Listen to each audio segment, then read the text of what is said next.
10 heures, bonjour et bienvenue dans ce 8e et dernier numéro de Zone Pôle. Nous sommes toujours en direct de la porte de Versailles pour ce dernier jour du Salon international de l'agriculture.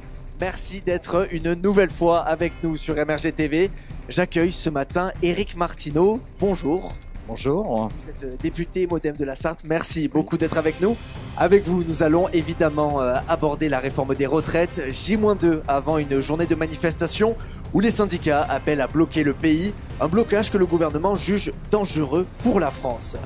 La guerre en Ukraine est peut-être à un tournant. Alors qu'elle est annoncée en difficulté depuis des mois, l'armée russe est sur le point de reprendre la ville de Bakhmout.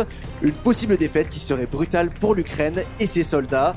Nous ferons bien évidemment un point sur l'état de l'agriculture française. Le secteur est mis en grande difficulté par le changement climatique, alors que la France n'a jamais connu un hiver aussi sec. Pour réagir à Zone Pôle, vous le savez, un seul hashtag, le hashtag MRG. Donnez votre avis ou posez votre question à notre invité. C'est parti pour le tout dernier numéro de Zone Pôle avec Éric Martineau en direct de ce dernier jour du Salon de l'agriculture. Éric Martineau, comme tous nos invités durant ce salon, vous devez absolument y passer. On va vous tirer le portrait ce matin. Et c'est Adrien Hardy qui s'en charge. Bonjour Adrien. Bonjour Raphaël, bonjour Éric Martineau. Vous êtes député de la 3e circonscription de la Sarthe. Et c'est tout. Pas vraiment d'autres informations sur vous. Ah si, quand on tape votre nom sur Google, vos réseaux sociaux apparaissent en premier, votre site aussi, et évidemment celui de l'Assemblée nationale. Sinon, rien de flagrant. Je suis méchant, pardon, vous avez quand même une ou deux actus tous les mois. Bon, ça fait pas beaucoup. Mais ça, on aurait dû s'en douter puisque vous êtes député Modem, un parti qui vous représente bien. Vous êtes là. On sait pas trop pourquoi. Vous faites pas trop de bruit, mais vous êtes là. Donc bon, on fait avec. Malgré tout, vous avez quand même un trophée à votre palmarès, celui d'avoir réussi à battre le Rassemblement national aux législatives sur une circonscription. Ça, pour le coup, j'ai rien à y redire. Et oui, vous avez été investi par la majorité présidentielle, ensemble, pour vaincre Bruno Pinson. Une victoire sur le fil à 50,98%, mais une victoire quand même. Avant de devenir député Modem, c'est le mandat de maire que vous occupiez. Un rêve pour vous, c'est votre directrice de campagne qui le dit. Vous êtes agriculteur et avez lâché votre ferme. Petit pincement au cœur. Maintenant, vous quittez votre mandat pour être élu député. C'est un crève-cœur, c'est ce que rapporte votre suppléant. Car derrière ce poste à responsabilité se cache un homme sensible. Un homme qui serait en campagne depuis 30 ans. Oui, 30 ans, ce sont les propos de votre suppléant. 30 ans pour préparer une campagne aux législatives, ça fait beaucoup. Un an déjà, c'est bien. 30 ans, bon, vous prenez votre temps, chacun sa stratégie. J'ai aussi lu dans les colonnes de nos confrères de Ouest France que vous aviez du mal à encaisser les coups. On vous traite de godillots, de candidats sans carrure et peu connus. Je vous demande donc juste une chose, s'il vous plaît, ne tombez pas en dépression par ma faute. Alors là, non, je vous rassure, je ne pas en dépression. Un avis sur ce portrait, Éric Martineau ? Alors, vous êtes dur sur certains points quand même. Je dirais que c'était piquant, c'était un portrait piquant. Ouais, mais non, c'est pas très grave. Alors, je pense qu'au Modem, ce qui nous caractérise réellement, c'est que justement, on est des bosseurs. On n'est pas forcément des gens qui faisons beaucoup de bruit. Moi, je suis convaincu qu'il faut être efficace, mais pas forcément médiatique, et de travailler dans l'ombre, d'être justement, je ne veux pas dire en sous-marin, parce qu'on est quand même visible. Et moi, je rends hommage justement à des grands députés de notre groupe, tels notre président de groupe, que ce soit Jean-Paul Mattei, mais Christophe Planchet, enfin, il y en a plein d'autres, Philippe Vigier, je ne vais pas tous les citer mais on n'a pas la réputation, c'est vrai, d'être ceux qui vont faire la une, enfin, sauf Jean-Paul, mais ça c'est normal, Jean-Paul Mattei, parce qu'avec son projet sur la taxation justement des super dividendes, là on avait fait parler de nous, et c'est pas uniquement. Justement, Éric Martineau, oui. On va parler du travail du Modem, notamment avec la réforme des retraites. Nous sommes à J-2 avant la grande mobilisation du 7 mars. Les syndicats défileront ensemble mardi contre la réforme des retraites. Le gouvernement prévoit des manifestations importantes. Pourtant, l'État affiche une certaine sérénité quant au passage de cette réforme. Pendant ce temps, les débats se poursuivent au Sénat. La question inflammable des régimes spéciaux était sur la table hier. Théo Grévin, bonjour. Bonjour Raphaël, bonjour. Éric Martineau. Alors, on le disait, les renseignements attendent du monde. Plus d'1 million de personnes cette semaine. Des grèves reconductibles ont déjà été lancées dans les centrales nucléaires. Ce sera à partir de mardi pour la SNCF. C'est une semaine à haut risque qui s'annonce. C'est une semaine comme pas comme les autres, mais enfin c'est une semaine où justement il faudra écouter, entendre. C'est ce que l'on fait. Moi sur le terrain, je débat, je rencontre. Après. Et ils vous disent quoi les Français alors ?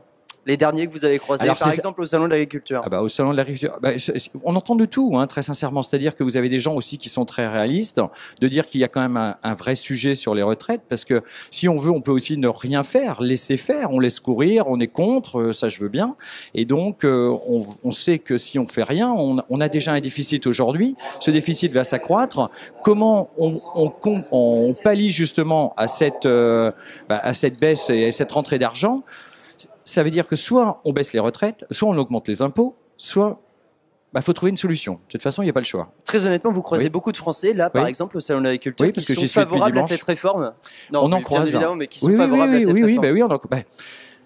Un pourcentage, parce que tous les sondages disent à peu près 70% de Français défavorables. Oui, donc c'est étonnant que vous en croisiez beaucoup. Oui. Et alors après aussi, il y a méconnaissance dans la réforme. Parce qu'aujourd'hui, si vous posez la question aux gens, qu'est-ce qu'il y a dans cette réforme? Est-ce que tout le monde est bien au courant? Alors, et c'est peut-être la faute du gouvernement aussi sur ce point. Mais je dis pas que tout a été bien peut-être annoncé ou bien compris ou bien relayé par la presse. Il y a eu un défaut de communication aussi de la part de certains ministres. Je dirais qu'il y a une focalisation surtout sur l'âge de 64 ans. Donc ça c'est sûr. Alors qu'on a quand même, il y a quand même dans cette réforme justement la possibilité de partir à 60 ans, même de partir avant. Donc et ça les gens on n'en parle pas. Alors ok, on sait très bien qu'il y a quand même 40% des gens qui partiront avant l'âge légal de 64 ans. Donc pourquoi on n'en parle pas? Voilà. Le timing des blocages, il a tendance à rassurer la Macronie. Lors de la précédente réforme des retraites, c'était arrivé plus tôt, ces blocages. Ce 7 mars, vous aussi, ça vous rassure un petit peu? Finalement, on a laissé les Français profiter pendant les vacances? Non, on n'est pas dans la stratégie comme ça. Enfin, nous, c'est pas comme ça qu'on le voit. Il faut régler le sujet. Moi, ce que je regrette, c'est l'ambiance qu'il y a eu dans l'Assemblée nationale. Parce que si vous me demandez, pour moi, le vrai débat, il aurait dû déjà être dans l'Assemblée nationale. Aujourd'hui, sur les 20 articles, on a pu en étudier seulement 2 en 2 semaines. Une semaine par article. Vous auriez aimé débattre de l'article 7? Vous auriez souhaité qu'il y ait un vote sur l'article 7 qui est celui qui prévoit le report de l'âge légal? Oui, pour savoir qui pense quoi et comment. Et vous pensez sincèrement qu'il serait passé? Je pense qu'il serait passé. Mais surtout, il serait passé d'autres amendements. Parce qu'il y avait quand même, regardez, au MoDem, on en avait déposé seulement 80. Il en a été retenu une 40aine. Mais donc, c'était des articles bien précis, sur des thématiques bien pointues. On n'était pas là pour faire de l'obstruction. Nous, on était là pour bosser. Ok, on nous a peut-être pas trop entendus. Et encore, je suis heureux parce que justement, l'amendement de Christophe Blanchet est passé dans l'hémicycle, qui vise justement à aider et de pouvoir mutualiser, éviter les freins à l'embauche des seniors, puisque aujourd'hui, quand vous embauchez quelqu'un qui a plus de 60 ans, si cette personne tombe malade au moment où vous les avez là, les 2 dernières années avant la retraite, c'est le dernier employeur qui se prend tout, ce qui est pas normal. Il faut arriver à pouvoir étaler et reprendre l'historique de la personne. Alors, donc, vous faites partie du MoDem, qui est un allié historique de la majorité, mais vous avez l'impression d'avoir été assez entendu au MoDem. On se souvient de l'interview de François Bayrou qui disait c'est une réforme qui est améliorable. Oui. Il y a des points. Il souhaitait notamment qu'il y ait une hausse des charges patronales. Il souhaitait qu'il y ait une clause de revoyure en 2028. Ces mesures-là, elles n'ont pas été adoptées. En 2027. En 2027, pardon, elles n'ont pas été adoptées. Mais parce qu'on est arrivé uniquement sur l'article 1 et 2. L'article 1, la fin des régimes spéciaux, d'accord ? Et l'article 2, l'index senior. Tout le monde s'est même réjoui parce que justement, l'article 2 avait été battu. Alors que nous, on le défendait. Parce qu'aujourd'hui, oui, qui ça arrange ? Ça a arrangé surtout les entreprises. Parce que dans la loi, elle prévoyait un index senior à partir de 300 salariés. Nous, on demandait ce qui descende à partir des entreprises de plus de 50 salariés. Et donc... Ça n'a pas empêché au gouvernement de réintroduire l'index senior. Il va être débattu au Sénat. Oui, donc finalement, on se dit que ce qui a été décidé à l'Assemblée n'a pas de conséquences pour la suite. Ça n'a pas de conséquences. Mais c'est dommage. C'est dommage. C'est dommage. Les sénateurs poursuivent les débats. Ils ont entamé hier les discussions sur l'article 1er du projet. C'est l'article consacré à la fin suppression des régimes spéciaux. Mesure sensible. Ça vise à rétablir réellement une injustice ? Je le pense, oui. Pourquoi un chauffeur de car, par exemple sur Paris, de partir en retraite plutôt que celui qui est sur Lyon ? Enfin, je vous pose la question.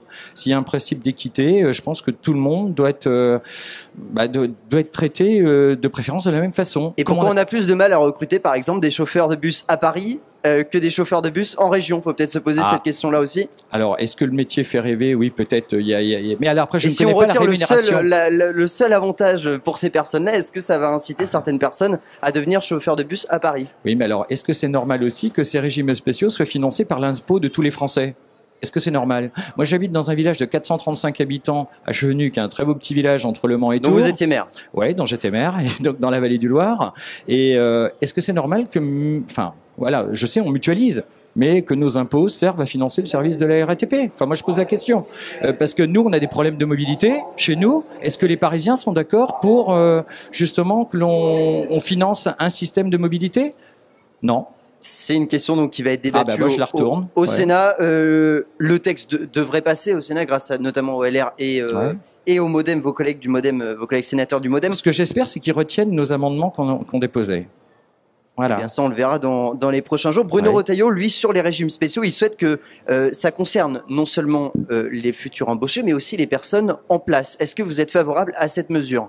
Nous, c'était pas notre position. Non, quelqu'un qui a été embauché avec des conditions de travail, ça me paraissait normal qu'il les conserve, parce que sinon, ça veut dire qu'on change les règles du jeu en cours. Donc, vous allez suivre le gouvernement sur ce point qui est opposé aussi à cette mesure-là. Mais c'est pas Vos de suivre collègues le sénateurs gouvernement. du MoDem. Nous, on suit déjà aussi nos positions, c'est-à-dire que pour nous, ce qu'on appelle la clause du grand-père, elle était applicable. Voilà. Autre mesure qui a divisé Très rapidement, Théo Grévin. très rapidement, c'est les 1 200 € pour une carrière brute au salaire complète, au salaire minimum. Combien de Français en bénéficieront? Il y a eu En un mot, Éric Martineau. combien de Français en bénéficieront? Vous avez entendu cette réponse-là? Combien de Français en bénéficieront d'ailleurs? On peut Alors, poser la question. combien? Alors, c'est vrai que les chiffres varient Très régulièrement. rapidement, s'il vous plaît. Je sais pas. Enfin, on nous annonce 40 000. C'est un coup, plutôt 10 à 20 000, là, selon les oui, derniers oui, calculs. 10, 20, voilà, On 40. vaut- À voir. On va passer à un autre sujet. La guerre en Ukraine désormais, quelques jours après le premier anniversaire de la triste invasion russe, la situation se tend à Bakhmout. La ville est désormais l'épicentre du conflit qui pourrait tomber au profit des Russes dans les prochains jours. Pendant ce temps, Volodymyr Zelensky continue de réclamer des livraisons supplémentaires de matériel militaire. La France peut-elle en faire plus? Ce sera l'un des points abordés avec vous, Théo Grévin. En décembre, Volodymyr Zelensky, le président ukrainien, parlait de la forteresse Bakhmout. En très peu de temps, les Russes ont gagné du terrain et pourraient donc dans les prochains jours s'emparer de la ville. C'est un signe vraiment que l'Ukraine est en grande difficulté en ce moment sur le terrain depuis le début d'année. Alors, je ne sais pas si c'est le signe justement d'une grande détresse sur cette ville, sur Bakhmout. Oui, ça c'est sûr. On le pense. Après, c'est comme en France, je veux dire, enfin, si vous reprenez, parce qu'on parle souvent, on fait le parallèle avec Verdun. C'est pas parce qu'on a perdu, voilà, et donc c'est pas parce C'est qu'on quand même perd un sur point une ville. d'entrée vers d'autres grandes villes. Oui, mais c'est pour ça. Regardez les zones de repli. Enfin, comment s'effectue le repli des Ukrainiens justement en Ukraine actuellement. C'est quand même pas une débâcle. C'est pas une déroute. Ok, c'est sûrement un abandon de cette ville. Par contre, pour moi, c'est pas la fin de l'Ukraine. Et j'espère. Mais ça signifie quelque chose quand même, cette perte de Bakhmout, ça va peser forcément sur le moral des troupes dans les prochaines semaines. Ça peut, mais regardez, la France soutient l'Ukraine. Enfin, nous, les députés de la majorité, ça c'est sûr, mais pas tous. Hein. Enfin, la majorité présidentielle, si. Mais c'est même nous qui avons justement pris la décision en premier d'envoyer des chars justement pour les Ukrainiens. On reviendra sur l'aide militaire dans un instant. En attendant, en Ukraine, donc sur le terrain, il y a des victimes. Oui. Il y a eu une frappe nocturne le 2 mars sur un bâtiment résidentiel à Zaporizhzhia. Oui. 11 morts, dont un enfant. Elle devra rendre des comptes, la Russie, sur toutes ces personnes décédées en Ukraine. J'espère. Et moi, ce que j'aimerais, c'est aussi que les Français se rappellent de ceux qui ont soutenu ou qui ont dit qu'il n'y avait pas de risque avec Poutine. Parce qu'on les avait. Moi, j'étais très choqué, vous savez, dans l'hémicycle. Vous pensez à qui? Au Rassemblement National, par exemple, oui. Et même dans la France Insoumise, hein, quand même aussi, c'est pareil. Il faut quand même que chacun prenne ses responsabilités sur l'appréhension justement du sujet. Pour moi, Emmanuel Macron est complètement dans la bonne ligne à adopter par rapport à cet envahisseur. Il faut quand même rappeler que l'Ukraine était un pays souverain. Personnellement, j'y suis allé il y a 15 ans, même en Crimée. Alors pour des vacances et pour des raisons personnelles, parce que j'ai une partie de ma famille qui est passée, enfin mon grand-père est passé par l'Ukraine, et je voulais à son décès y aller. Mais justement, moi quand j'y suis allé, vous savez, à Odessa, quand vous êtes dans le haut de l'escalier, vous avez la statue de Richelieu, vous avez ce style architectural qui correspond parfaitement à Nice. Et pour moi, ce sont profondément des Européens. On doit les aider. Alors, ok, ils sont pas dans le temps. Ok, il y a peut-être eu des choses qui ont déplu à la Russie, mais il faut pas oublier que vous avez un envahisseur Poutine, la Russie, voilà, qui est rentré dans un pays souverain. Nous, aujourd'hui, on doit les aider, on doit tout faire pour les aider. Vous parliez de ceux qui ont soutenu Vladimir Poutine. Oui. Jordan Bardella, le président du Rassemblement national, était à votre place Ouais. hier. Et lui, C'est pas un honneur pour moi, je vous rassure. et il nous parlait justement de la naïveté collective qu'il avait dénoncée quelques jours plus tôt dans une tribune à l'Opinion. Mais quand il parlait de naïveté collective, il parlait aussi d'Emmanuel Macron qui a reçu Vladimir Poutine, qui s'est rendu Mais il y en a Russie. combien d'années Il y a combien d'années Mais ça, il l'a reçu. Parce que vous savez, entretient des relations avec Vladimir Poutine. les gens très dangereux, avant de passer aux actes, ils peuvent être, justement, on le voit, et vous me ferez pas dire ce que je veux pas dire, mais justement, ils savent se tenir, ils sont très propres sur eux, et au moment où ils ont le pouvoir et toute la possibilité de le faire, bah, justement, ils envahissent. Donc- Regardez, même les Ukrainiens, rappelez-vous, le 14 février, c'était la Saint-Valentin, ils ont été envahis le 24. 10 jours avant, moi je me rappelle de reportages en Ukraine où on voyait les Ukrainiens à Kiev qui étaient heureux de passer la Saint-Valentin et ne croyaient même pas, eux, que justement les Russes allaient envahir leur pays. Donc aujourd'hui, en France, tout le monde n'est pas légitime pour parler de cette guerre en Ukraine, notamment ceux qui ont soutenu Je pense que Vladimir le plus Poutine. légitime, c'est quand même le président de la République, Emmanuel Macron, et nous qui le soutenons depuis le début par rapport à cette position. Ceux qui ont retourné leur veste maintenant et qui avaient besoin justement des financements russes, on peut se poser des questions. D'où il y a une enquête à l'Assemblée nationale sur l'ingérence. Volodymyr Zelensky a reçu hier la présidente du Parlement européen qui a donné des signes encourageants concernant une adhésion de l'Ukraine à l'Union européenne. Ouais. L'UE avait accordé en juin dernier le statut de candidat à l'Ukraine.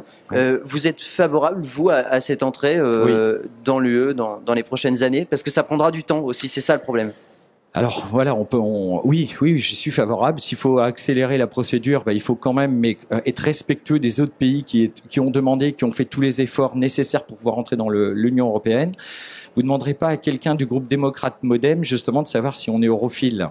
D'accord ? Nous, l'Europe, c'est c'est très très important. Ça fait partie de notre ADN. Donc forcément, l'Ukraine. Et je vous promets, je vous invite un jour, j'espère qu'ils vont retrouver la paix au plus vite. Moi, lorsque j'y étais, ce sont des jeunes comme vous et moi, moi, le jour où je suis arrivé, c'était le lendemain d'un énorme festival comme on a, nous, avec Rock en scène ou des choses comme ça.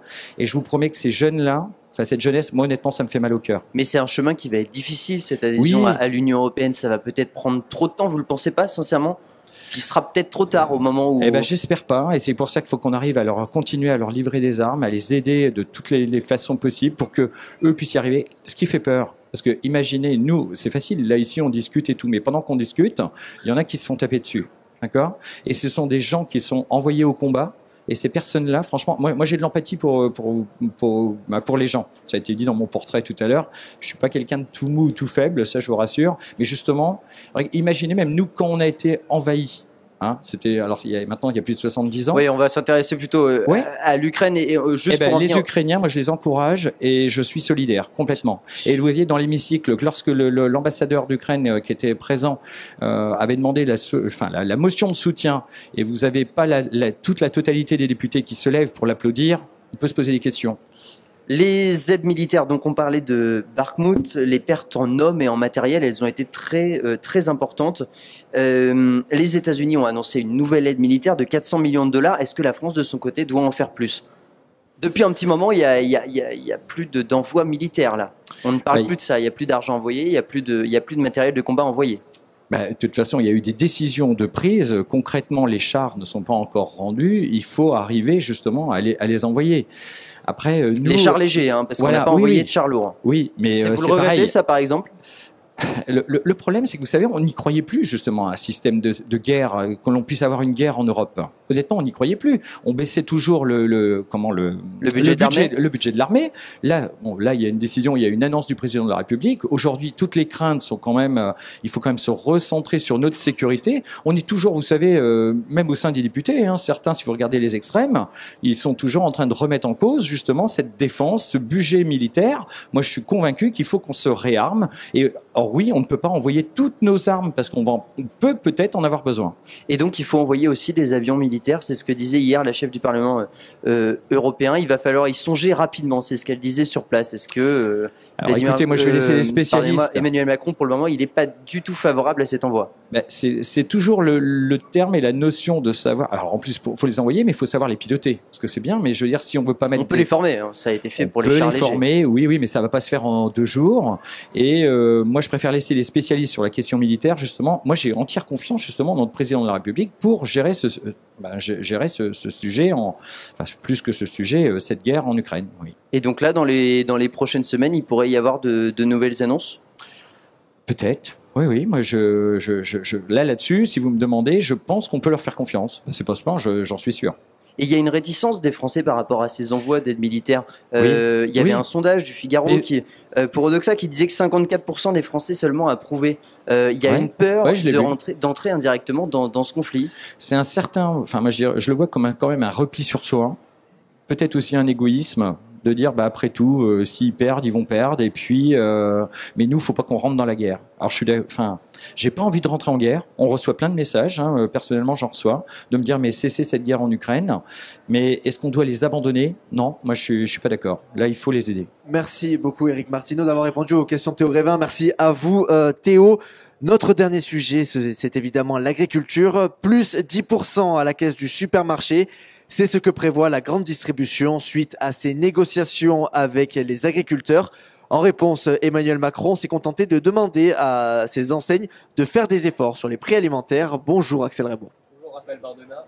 Éric Martineau, bonjour. Bonjour. Demander à la grande distribution de faire des efforts, c'est suffisant selon vous? Alors c'est déjà un premier pas. Après, il y a des négociations et c'est vrai que nous, après, même moi en tant que parlementaire, justement, j'ai envie d'appuyer ces négociations. Enfin, surtout de tout mettre en œuvre pour appuyer là où ça fait mal. Donc ça va suffire, vous pensez? Que vraiment, ça va suffire de faire de l'incitation comme d'habitude? C'est ce qui est souvent reproché à Emmanuel Macron de la part de l'opposition, de juste demander, le porte-parole du gouvernement aussi, Olivier Véran le fait souvent, demander aux grands groupes de faire des efforts, réduire leurs marges. Vous savez, là, suffit de demander. Oui, vous savez qu'à l'Assemblée nationale, là, quand même, on a fait passer un texte, par exemple la loi d'Escrozaille, qui vient à la suite de Egalim 1 et Egalim 2, qui sont quand même plutôt dans le sens à inverser le rapport de force entre les fournisseurs et la grande distribution. Moi, je l'ai voté, je l'ai soutenu. J'ai même soutenu, contre l'avis d'une filière que je connais bien, le seuil de revente à perte, par exemple, mais taxer et d'inverser ce rapport de force entre les fournisseurs et distributeurs, à mon avis, ça me paraît plus qu'urgent. Oui. Effectivement, c'est plus qu'urgent, surtout que là, tous les plus grands groupes prévoient, à la suite de ces négociations, une augmentation des prix dans les supermarchés pour les produits alimentaires d'environ 10%. Tout le monde le dit, le patron du système U, le patron du groupe Carrefour. Donc là, vous dites, on a inversé le rapport de force, c'est bien, on est sur la bonne voie, mais dans les faits, là, la note, elle va se ressentir sur les Français. Oui, alors après, moi, je vais leur retourner la question. Est-ce que toujours les hausses de prix sont toujours justifiées? Si vous me posez la question, moi, je pense que non. Hier soir, j'étais dans un restaurant là à côté du salon de l'agriculture. J'étais dans une grande, il y avait un petit magasin dont je tairai le nom de la chaîne. Mais lorsque vous voyez des galas polonaises, des pommes Royal Gala polonaises à 3,99 € dans le supermarché, je suis désolé, il y a un gros problème. Et là, c'est pas de l'inflation, c'est juste un taux de marge qui est beaucoup trop élevé. Alors justement, vous faites partie aujourd'hui du groupe Ensemble avec le MoDem de la majorité présidentielle. Qu'est-ce que vous proposez aujourd'hui pour inverser ça, pour arrêter ça le plus rapidement possible? Alors, on est quand même sur un marché libre où les gens, tout ce qu'on souhaite, c'est quand même déjà les rencontrer, faire notre enquête et comment on va pouvoir arriver à faire baisser le prix. Déjà les dénoncer, le name and shame, il y a des marges énormes qui sont faites de ces grands groupes, mais vous dites le marché libre est quand même important, il faut le garder. C'est lequel alors? Il va falloir peut-être faire aussi le dénoncer. C'est-à-dire que là, je vous donne pas le nom de cette chaîne de magasins, mais quand je sais que des pommes polonaises arrivent à 50-60 centimes à Rungis et que je les vois à 3,99 € là pour les Parisiens, je pense que le problème, il est là. Ça n'a rien à voir avec l'inflation. Il y a trop de libéralisme là. Il y a trop de marché libre. J'aimerais comprendre où passe justement la répartition et le partage de la valeur, justement. Il y a le groupe Carrefour qui annonce aujourd'hui 200 produits au prix moyen de 2 € pour lutter contre cette inflation et cette augmentation des prix qui va arriver. Donc, vu que le gouvernement ne fait rien, finalement, c'est la grande distribution qui a le bon rôle. Non, vous pouvez pas dire que le gouvernement ne fasse rien. Justement, Olivia Grégoire, elle a essayé justement de mettre ce panier anti-inflation. Si vous regardez les chaînes de magasins, un panier commun effectivement. Exactement. Mais finalement, ça n'a pas été retenu. Ça n'a pas été retenu. C'est surtout que les distributeurs n'en veulent pas. Parce que nous, on peut être force de proposition justement pour dire, et il faudrait que pour... Mais vous êtes député, Éric Martineau, vous faites partie de la majorité présidentielle. Vous avez quand même un certain levier. Vous pouvez aujourd'hui mettre en place des lois. Pourquoi est-ce que vous ne le faites pas? Pourquoi on le fait pas? Déjà parce qu'on commence déjà par la négociation. Si la grande distribution, vous voyez, dénonce justement cette inflation, mais que lorsqu'on leur dit on peut mettre en place ce panier commun et qu'ils ne veulent pas se mettre autour de la table, vous faites comment? Alors après, oui, ça sera à nous de légiférer. La loi, on va pas la faire en 10 jours. Mais si on veut pas y arriver, si c'est pas possible pour le consommateur, il faudra justement passer par la loi. Vous comprenez, Éric Martineau, que là, on vient d'enchaîner plusieurs semaines de négociations entre la grande distribution et les agriculteurs. On a donc cette hausse de 10%. La loi d'Escrozaille. Et à présent, maintenant, vous dites qu'il va falloir repartir sur des négociations avec la grande distribution. Mais là, actuellement, on a des Français qui vont payer 10% en plus à la caisse du supermarché. Et là, vous leur dites, il faut être patient. Faut attendre. Non, je dis pas ça. Je dis que de toute façon, certains prix dans les magasins sont exagérés. Donc ces 10%, ça dépend sur quel produit. Et si vous je prends l'exemple, un sujet que je connais très bien, par exemple la pomme. Vous regardez le prix moyen. Parce que je suis aussi président de mon groupement de producteurs et donc je sais de quoi je parle. On a baissé le prix de vente moyen d'environ 20 centimes d'euros du kilo, alors qu'il a augmenté de 15% dans les rayons. Alors expliquez-moi où passe la différence. Ça n'a rien à voir avec de l'inflation ou du coût, étant donné que les baisses vous dites que les grands groupes en fait montrent qu'ils font certaines réductions alors qu'en vérité juste avant ils les avaient augmentées. Et surtout ils continuent de les augmenter alors qu'il n'y a pas de raison de les augmenter. Ça c'est sûr. Donc il faut mettre la pression sur les grands groupes aujourd'hui. Oui. Ah oui, et ça on va le faire. Et on le fait déjà. C'est quoi vous dites on va le faire. C'est quoi? C'est la grande mesure que vous voulez mettre en place? La grande mesure, c'est déjà d'arriver à... Parce que la loi d'Escrozaille, elle n'est pas encore en application, elle est toujours en discussion, il faut qu'elle revienne. Cette loi, moi, j'y crois. C'est déjà un bon début. Vous pouvez expliquer, ça va faire quoi? La grande mesure pour mettre la pression sur les grands groupes, c'est quoi? Justement, vous dites le nom de la loi, mais concrètement, ça fait quoi? Concrètement, de toute façon, cette loi d'Escrozaille qui dit qu'un fournisseur, s'il n'est pas d'accord avec le prix qu'on lui achète, il va pouvoir sortir justement du contrat. Il sera plus dans l'obligation de livrer. Parce qu'aujourd'hui, quand on dit qu'on va défendre le pouvoir d'achat, c'est aussi défendre les droits des salariés qui travaillent dans les entreprises. Parce que l'entreprise qui est obligée de livrer un produit en dessous du prix de revient, ça veut dire que l'entreprise, elle est en train de se condamner. Ses salariés vont se retrouver au chômage. Au chômage, pourquoi? Parce qu'il faut qu'il livre un produit à pas cher en dessous du prix de revient au magasin, sous prétexte qu'il faut lutter contre l'inflation.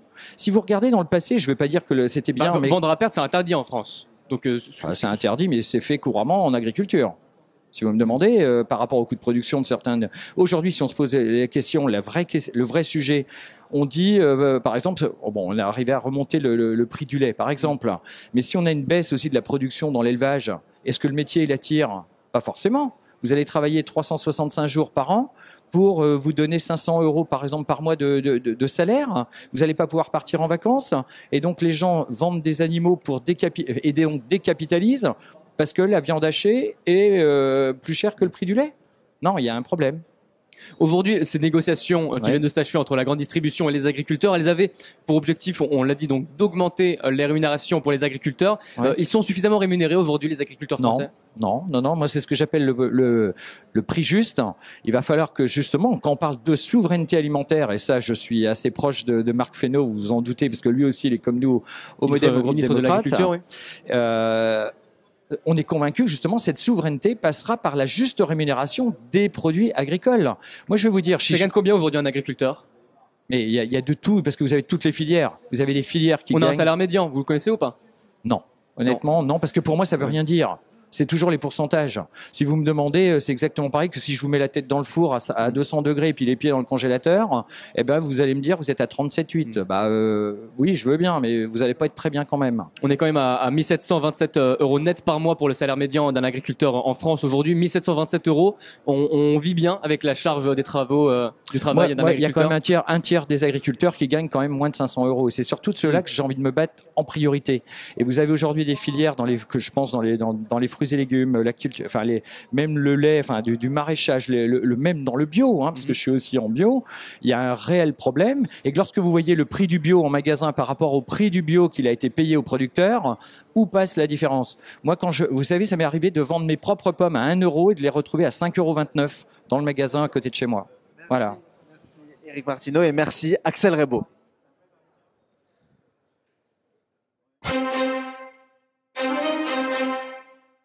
16h29 en direct sur MRG TV. Zone Pôle au Salon de l'Agriculture, c'est terminé pour cette année. Merci à vous d'avoir été fidèles au rendez-vous. Merci Éric Martineau d'avoir été notre invité. Je rappelle que vous êtes député MoDem de la Sarthe. Merci également à nos journalistes Adrien Hardy, Théo Grévin et Axel Rebaud. Et après le dernier numéro de Zone Pôle, on enchaîne avec le dernier épisode d'À travers champs dans 14 secondes sur MRG TV.